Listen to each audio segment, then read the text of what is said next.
What's happening, everybody? Trey here, joined as always by my dad, Sean. And today, reactions to the classics. We got another top 10 list in one of my favorite series that we do here at the channel. Sure. And today, we're going to be doing the top 10 Pixies songs. And this list came to us from our patron, longtime supporter, and friend of the channel. Knows a ton about music. So I'm looking forward to diving into this one. Fran, thank you so much, Thank my you, friend.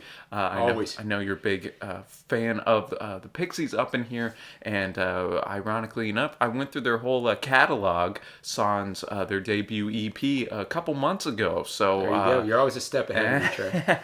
So anyways, man, before we get into the list, though, if you like this video, be sure to give it a thumbs up, hit that big red subscribe button, and if you'd like to have us maybe do a song reaction or something for you, you can hit up our Patreon page, which will be linked down below. Shout out to the patrons who help keep this channel running. But For sure. And join us on Wednesdays at 1 o'clock Central Time, Fridays at 6 o'clock Central Time on Twitch. The link is below for a live stream, hang out, play music, talk about a bunch of music stuff, some movie stuff. We just have a good time. All right, well, all that to say, let's get into the quick facts. If you don't know much about the Pixies or just want a bit of a refresher, Fran has a great quote here by Bowie that says, "I found the Pixies just about the most compelling music outside of Sonic Youth in the entire 80s. Fran notes he couldn't agree with Bowie more. Yeah, Fran also says their music was a unique blend of pop, punk, hardcore, surf music, 50s rock and roll, and Western soundtracks. Pixies found inspiration in artists like the Beatles, Bowie, Stooges, Violent Femmes, and Husker Du to create a very personal and idiosyncratic sound. Their original soft, loud dynamics, the melodic and preponderant use of the bass, and the abrupt tempo shifts that became their trademark sound had a huge influence in the alternative rock that followed them. Evident in and most openly recognized in bands like Nirvana, got a review of them up, Radiohead, one of our favorites here, Pavement, Weezer, Arcade Fire, have 3 of those reviews up, and I dare to say even in the more pop-oriented records of the 90s of the also influential Sonic Youth like Goo and Dirty. Yeah, I know, being a huge Nirvana fan, I know Cobain really loved the Pixies, and you can, I think, Fran, that was great that you brought up the whole loud, soft dynamic, because that's such a staple of grunge music, and, you know, Pixies really helped hone that.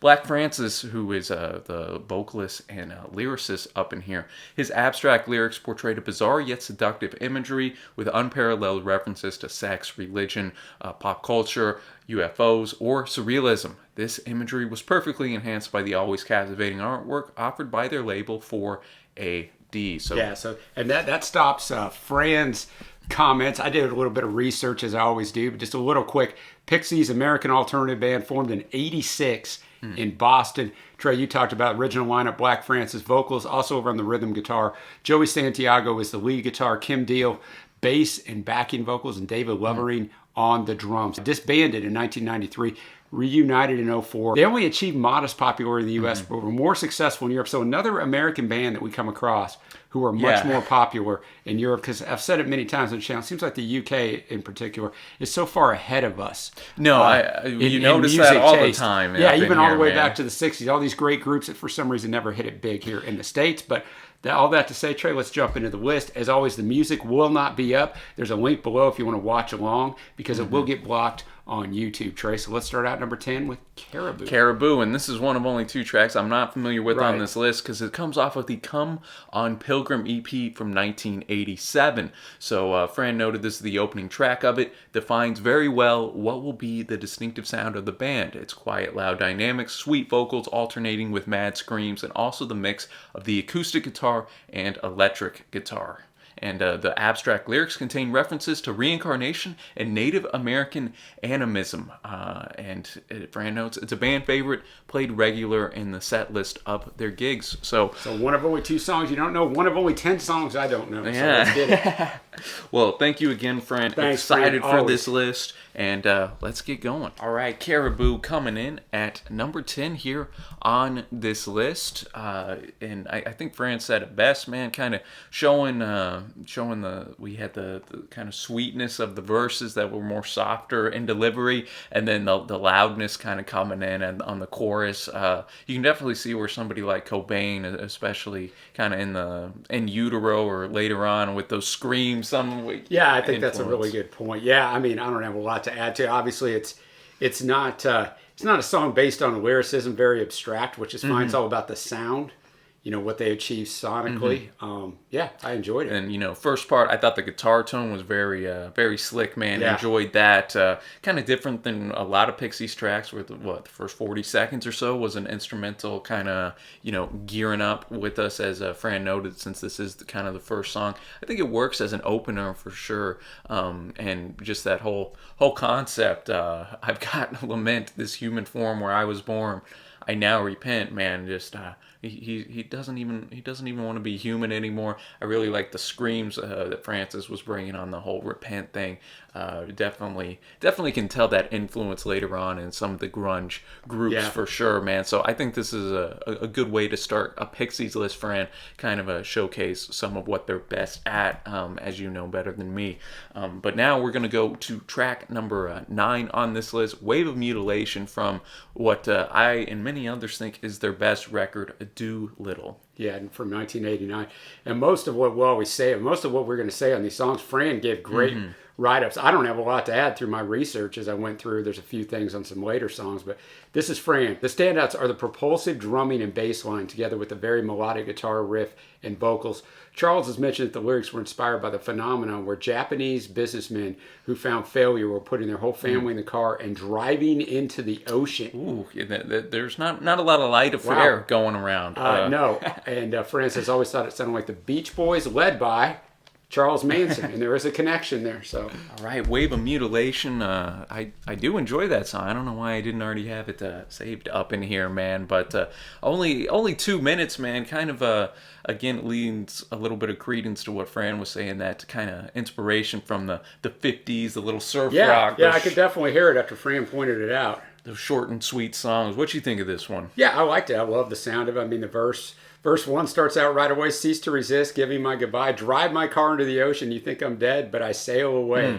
And then on a wave of mutilation. It's such a catchy chorus for being so. Mutilation. I don't know if it's ever been used in a chorus so catchy, but yes, it works. And just the vocal performance that Francis, I think, brings forth here. Just just blends very well with that guitar riff that is so catchy, and I do like that concept in music of more more melodic sound that you can really grasp to, contrasted to lyrics that are quite serious. I just think that's a neat concept in music that a lot of alternative bands like the Pixies kind of push into, man. But a very solid track that I think showcases that you don't need to have these 4-minute, 5-minute songs sometimes to make an impact. Sometimes less is more. Yeah, I agree. Not a lot on the lyrics. No, it's just about the sound and very pleasant. And even though there's not a lot on the lyrics, with number of lyrics, I think the lyrics that are there for a purpose and impactful and catchy, especially in the chorus, man. So we're gonna go now to song number 8, rather, also off of the "Come On Pilgrim" EP from 1987. So this is the last song on this list I'm not familiar with. What's Fran got to say about this one? About Nimrod's Son is the song. Fran said, with the raw production of their first efforts, the song features their shocking tempo shifts and the always interesting harmonies in the vocals between Kim and Charles, who howls now and then like a dog in heat. And Charles is also just another name for Frank Black as well. The disturbing lyrics with Old Testament references tell a story where the narrator finds out he is the product and participant of an incestuous relationship. Definitely twisted stuff, and yet so engaging. So, all right, well, let's get it. Number 8, "Nimrod's Son," coming in at number 8. This is a track that would have taken some cojones to put on your debut EP, man. I would think so. Sonically, definitely different than the other one. Maybe don't know what I think of it, but it'd take me a little bit to get used to it. But it is definitely gutsy. Well, it has, especially at the start, almost a bit of a country-esque vibe with the guitar riff. But then it goes in, man. It might have been my favorite song just sonically up to this point, just because it was so diverse there. I thought Francis's vocal delivery was definitely a little bit unhinged and going in. But it needed to be on this one. Yeah, for a song like this. So this guy, he's on gets in a motorcycle crash, and then his sister goes up to him and says, "You are the son of a mother effer, but normally where you just say that, it's just used as like an insult. Oh, you mf or this or that. Well, this is actually true, man, because Nimrod in the Bible was a great grandson of Noah and a man who married his own mother. So that's where you kind of get the whole yeah, exactly. And I mean, if you got to have a little unhinged vocal performance if you're going to sing "You are the son of a mother effer" at the end of verse 1. So. And then the guy just kind of in the chorus, like I like it because it all goes back and it's like 1, 2, 3, 4, and then he kind of goes in and starts really thinking this through. Land of plenty, land of fun, to find out I'm Nimrod's son. Oh, bury me far away, please bury me. The joke is come upon me. So it's just kind of hit him like, oh my goodness, what's going on here? I enjoy verse 2 as well. In my motorcycle mirror, I think about the life I led and how my soul's been leaking out the holes where I bled. Just a very kind of poetic way to agree to show just how then it ends that verse with "You are the son of incestuous union." So they want to make sure they hammer that home, man. So just again, short and sweet tune, barely over 2 minutes, man, but it gets its powerful message it wants to across. And now that takes us to number 7. We have UMass up in here from this is actually my second favorite record by them. Maybe a bit of a hot take, I don't know. From the Trompe Le Monde from 1991. Hopefully I didn't butcher that. But. Yeah, you did pretty good with that. I thought Fran said, "What an awesome guitar riff. It sounds a bit like The Clash to me. It's a total banger, which may provoke secondary effects. Beware with the neck pains."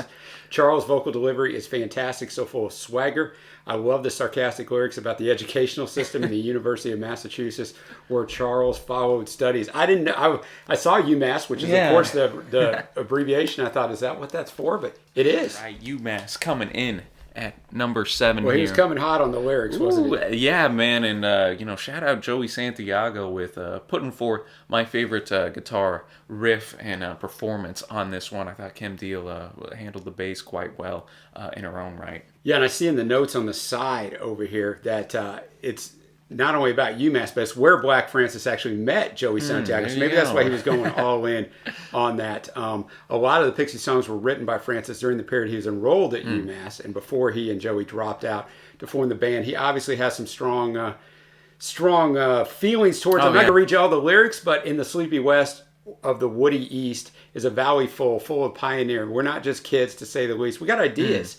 To us, that's dear, like capitalists, like communists, like lots of things you've heard about. And then he goes into some, he goes in, man. No, and I think that he really kind of, there's definitely a sarcastic tone to this for sure, as well. And I think he just kind of hits the heart of whenever you're a bright-eyed college student, you have all your grand ideas. Of course, You want to be taken serious. You want to kind of make your way in the world, make an impact, this or that. You probably think you know more about the world than you actually do. True but that. You got that fire in you. We've all been there, man. So, I just think, especially on that hook where he's like, it's educational. Like, again, definitely a bit of a unrefined just vocal performance, and that which I think it needed to be, just to to again highlight the emotion of it. Yeah, what the song was getting at, man. And I enjoy whenever I'm a big fan of punk music. This definitely had a punk type of influence, I think, on it, especially letting the vocals let loose there a little bit. I like when Francis does that. So I don't think it's probably a theme song for UMass when they're trying to. I was about to say, I don't think probably not a name drop you want. And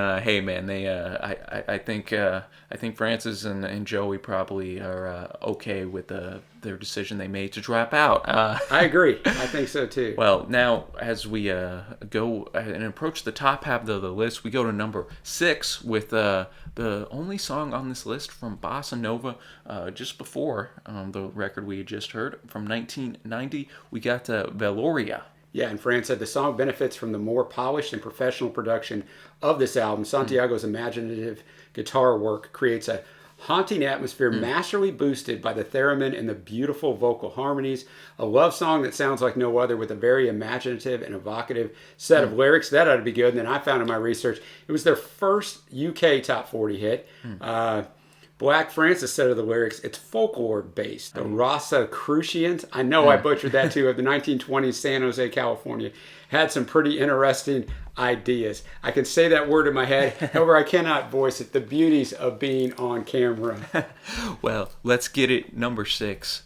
All right, number 6, Valoria coming in, and as the song was going in, there was a little more info as I was digging here. Apparently, Valoria is about an alien woman who seduces the narrator during a trek through the California mountains, and that kind of gives credence to. I wish I would have known that beforehand. In the third verse, forever green, I know she's here. All right, so the green, the alien, the theremin coming in with almost the UFO type of sound. I guess that kind of works a little bit. So that's kind of interesting, man. And that's where the old Shasta Sheen. That's a mountain up in there that was kind of in the region where apparently these type of people came from. Well, I enjoyed it sonically. Sounded really, really good. A lot different than anything we've heard so far. Very melodic, as you pointed out. During the reaction, so that one was one I really enjoyed. Very, very crisp production from them here, and as Fran mentioned, kind of bossa nova as a whole gets away a little bit from the more rough and rawness of something like Doolittle. Got to switch it up every once in a while. Yeah, and so made the use of their time here, man. And again, just one of those stories I think you can interpret in your different own ways, and kind of lends to going back and doing further listens, man. Kind of a cool lyrical out there track, which you would come to expect from the Pixies, man. But now we are going to the top half of our list now. Number 5. Going back to Doolittle with Gouge Away from 1989. Yeah, and Fran says that thick bass line propelling the song is just outstanding, and so is Santiago's guitar touches. Charles's vocal delivery is perfectly supplemented by Kim's harmonies. Another haunting song with enigmatic lyrics based on the story of Samson Delilah. So I really read some OT stuff. Going back to the OT a little bit here. Gouge Away coming in, closer to Doolittle, and a track that I think just tells a fantastic story, especially if you know the biblical story of Samson and Delilah. Yeah, I agree. It just starts right away. Missy aggravation, some sacred questions. You stroke my locks. Some marijuana if you got some. Gouge away, you can gouge away. Stay all day if you want to. Sleeping on your belly, you break my arms. You spoon my eyes. Been rubbing a bad charm with holy fingers. And for those that don't know what happened, Samson, where did he get his strength? He got his strength from his hair. Samson kept telling Delilah, his wife, different ways where strength could be zapped. If you tie me up and this or that. None of it would work. And then finally he gave in and said, well, my strength actually comes from my hair. So what happens? They chop off Samson's hair, man. And then he ends up, the Philistines take him captive. And that's where verse 3 comes in, though. Yeah, chained to the pillars. A 3-day party. I break the walls and kill us all with holy fingers. I like that concept, the holy fingers, because verse 2 ends with been rubbing a bad charm with holy fingers. And then the delivery of the chorus, Dad, I think is great, because it's almost just like, oh yeah, gouge away, you can take out my eyes, but what you don't know, when that hair grows back, I'm taking all y'all down, which is what happens in verse 3. It's almost a daring thing in a way. Yeah, I agree. So just one of my favorite vocal performances. Really good. And that bass line was just fantastic. Kim really putting in the work there to give the song kind of the punch I think that it needs. So agreed. Great choice there, Fran. Definitely worthy of conclusion on the list. And now, for the first time, we're going to Surfer Rosa, the debut highly acclaimed record. From 88. Yes, sir. First single, Fran notes, is a showstopper. Beautifully melodic bass line drives the song, while Kim's sugary vocals deliver a perfect pop song with so little. Charles provides very creative backing vocals. The changes of rhythm are just wonderful, with the sweet verses swiftly moving into the explosive chorus. The success of this song with Kim in a leading role in the composition of vocals caused significant tensions within the band, particularly between Charles and Kim. Guys, we just started. As a result, Kim never had the chance again to provide lead vocals, which is really a shame. See, yeah, as you're going through, I was trying to think in my mind. I was like, okay, this is the first one we've had Kim on lead, and I was trying to think. I was like, well, I can't really think of any others where she was on lead, and I guess that's why. I guess so. And my research I found, according to Deal, the main inspiration for the song was the film Crimes of the Heart, in which a white married woman falls in love with a black teenager, and the song, quote, Gigantic, is credited to Mrs. John Murphy, Kim Deal's pseudonym at the time of Come On Pilgrim and Surfer Rosa. So, interesting stuff, man. Gigantic coming in at number 4. I already was familiar with that track. Really enjoy it. What about you, Dad? I liked it a lot. It's really a shame she didn't get to get back on it. I know, Maybe man. you heard that and thought, man, I might be a little not quite as valuable here, but yeah, just very pleasant. Starts out, and I know his teeth as white as snow. What a gas it was to see him walk her every day into a shady place with her lips, she said, and then just that pre-chorus comes in. Hey, Paul, hey, Paul, hey, and Paul, here, let's you know, have a ball. it's all quiet, where that bass line really going in, and then like that first chorus jumps in. Gigantic. You know, the whole loud or quiet loud. Yeah, we stuff. always enjoy that here on RTTC. And just such a catchy chord. Definitely. This would have fit, you know, kind of in that late 80s, early 90s of, you know, a female kind of alternative artist who wanted to go and make her a pop hit, man. I agree. That was cool.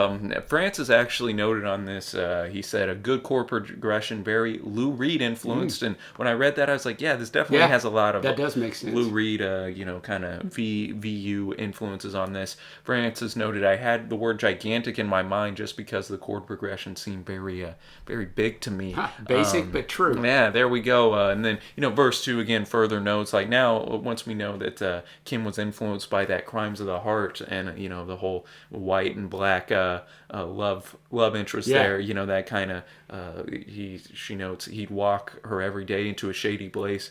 He's like the dark, but I'd want him. And then, you know, we go into that chorus again. Just a very catchy, enjoyable track, man. And shout out to Kim for not only bringing the vocals, but killing it on the bass as well. And now we're already up to number 3. This is my personal favorite Pixies song up in here. So I'm glad, Fran, you had it in the top 3. We got Monkey Gone to Heaven again from Doolittle. As you'll see a theme here, Doolittle popping up left and right. Yeah, Doolittle in 89. Fran said another beautiful bass line with a prominent role in the song. Great vocal deliveries by Charles and Kim with a very catchy chorus. The subtle use of the strings for the first time in their career is an excellent production idea. The song benefits from one of the best set of lyrics by Charles, who took inspiration from the news of garbage being dumped into the sea at the New Jersey shore to provide a seductive message referencing environmentalism and biblical numerology. And when I dug into this, I found a little bit more. It's their first American single, and it deals with humanity's destruction of the ocean in particular and confusion of man's place in the universe. On one hand, it's the ocean, this big organic toilet.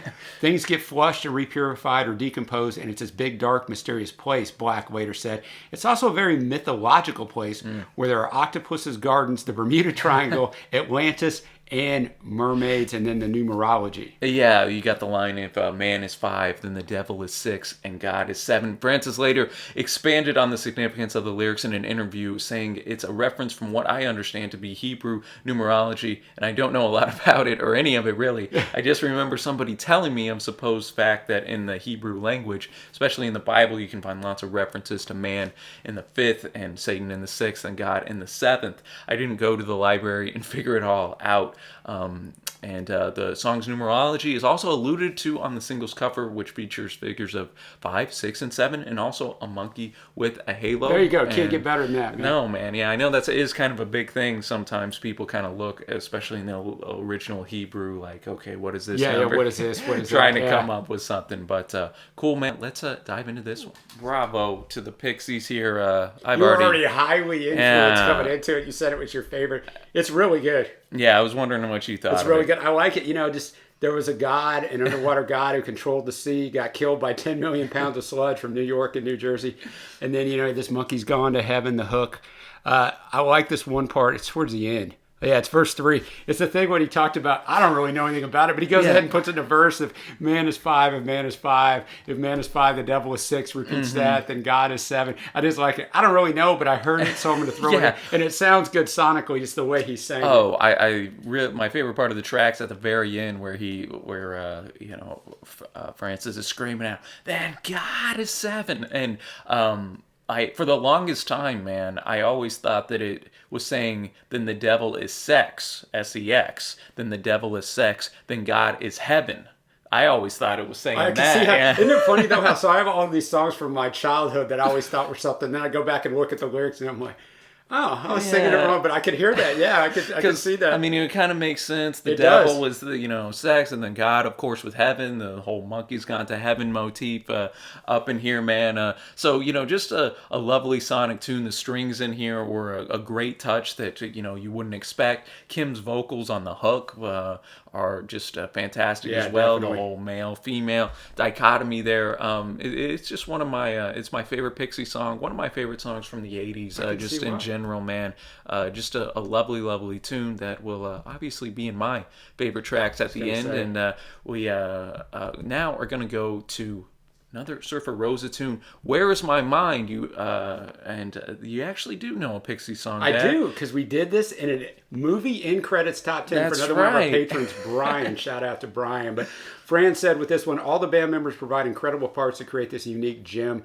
The drumming is to the point. Santiago's guitar work incredibly creates the unreal, bouncy, and anti-gravity atmosphere, which is masterfully enhanced by one of the most imaginative backing vocals in rock history. Those oh-ohs or ooh-oohs recorded in a bathroom by Steve Albini to provide a more echo-like sound, take the song to another level. It's featured in Fight Club, taking the Pixies to a wider audience. Trey, you can tell us what I found out here, but right. I will say that Fran has a future writing descriptions. You're putting me to shame, Yeah, brother. no, Fran, great descriptors, this whole list.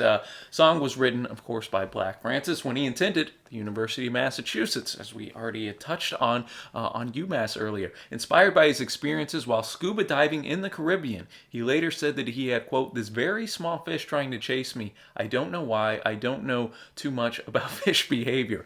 Was voted 29 in the hottest 100 of all time music poll conducted by Australian radio station Triple J in 2009 with over 500,000 votes were cast in the poll. So. It just shows you how popular they were everywhere else, except for here in the States. Furthers my point. Shout out to Australia. I pointed out the UK at the start. Australia's ahead of the game, too. Well, let's check this one out again for me. "Where Is My Mind?" Coming in at number 2 here.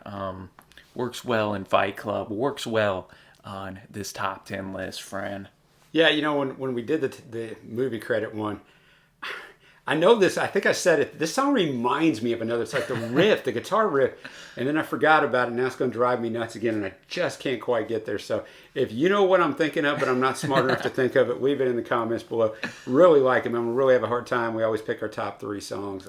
It's an excellent song. Excellent atmosphere, man. Yeah, definitely. I think the atmosphere is a good word for it. Different than some of the others. Yeah, it's what stands out, and I think going back to Kim again, coming with her, just the ooze in the background. Yeah. It's just such a stark sound that you wouldn't expect. I know, I almost sang along with her, but I wanted to distract people. So yeah. So man, and then again, just kind of that out there lyricism that the Pixies are known for, man. With the whole water theme coming in here, And just singing what happened. Like he's Yeah, just like, I'm it's just going to just- tell you what happened. Swimming in the Caribbean. I don't know if he's going Caribbean or Caribbean. I was swimming in the Caribbean. Animals were hiding behind the rocks, except the little fish bumped into me. I swear he was trying to talk to me. Koi koi. Koi koi, yeah, man. That on the surface, it's like You're in their spot, bro. They're going to run into you. it's like this shouldn't work, but it somehow does. And then like the chorus, just kind of very down tempo, just "Where Is My Mind?" and then kind of ramping up and whatnot. It's an iconic track, and heck, this might be their most famous track just due to the fact it was at the end of Fight Club. I would think so. But now, what's going to be number 1, ladies and gentlemen? Get you that drum roll at home. It's off of Doolittle, and it's going to be The Baser. And Fran noted on this, the melodic guitar riff, the awesome bass line, the manic vocals by Charles, the harmonious backing vocals, all pieces perfectly fit together to produce this quintessential up-tempo pop rock song. Charles took inspiration in the lyrics from the surrealist movie made in 1929 by Spanish artists Luis Buñuel and Salvador Dali. Un chin andaladas. I know I butchered that, but it's important because which contains one of the most iconic and shocking images of the history of cinema: a razor cutting an eyeball in a poetic and bizarre atmosphere. And that is what Black Francis said, that the title Debaser references the fact that that movie debases morality and standards of art. Only Pixies could bring this into a pop song, Fran says. So, boy, this is number one. I've liked a lot of what I heard. I'm looking forward to hearing this. Well, let's dive into this. I know this tune, but I didn't know that information, like where it. When you're a movie guy, man, you have to go watch that. Debaser coming in at number one. And now, before you even jacked your jaw, if you were watching this as we were at, so I've got the lyrics on my computer, but I just happened to look up at the main computer at Tracy's, and he's pulled it up. So if you're on and following along with the lyrics on Genius, you can pull it up. And if you just click on the first verses that's highlighted, it just shows that scene. It's absolutely disgusting. Oh my God. And I don't get really disgusted. It's chopping the eyeball, baby. Oh gosh. So anyway, go on, man. But that really just, kind of ruined the evening for me. So it'll turn your stomach, man. But yeah, man. I mean, now that I know the backstory, yeah, the lyrics make a lot more sense. They do. Whenever I was just listening along, being like, oh man, Francis is really going in on this vocal performance, man. And I mean, I think Fran summed it up better than I could at the start of this. Just how just great and melodic the guitar riff was.